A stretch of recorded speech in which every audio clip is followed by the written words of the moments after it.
Hey, what's going on, guys? Joe Ausmus here, coming to you from my very first tour.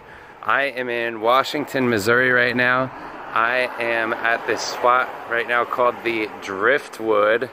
We got the river right out there, super cool little spot.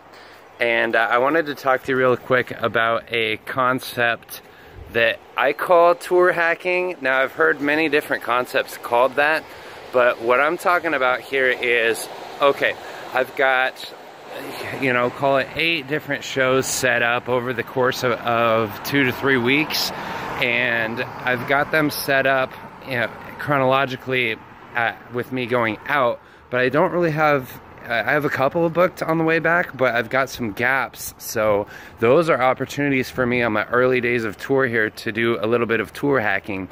This spot has a cool rooftop patio up there and live music.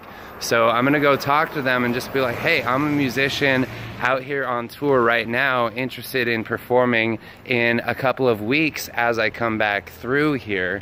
As my tour gains momentum, I got fans that I'm getting when I'm playing at these shows. I'll definitely be able to let them know I'll be performing at your venue. So I bring a little something to the table. This doesn't work at a lot of places, especially if they're booked out for weeks or months in advance. But if they have a spot for me, they're gonna see that I'm already out here, already doing the thing. I've got all my gear with me, ready, willing, and able to rock. So trying to hack my tour and add extra shows on the back end while I am here on the front end.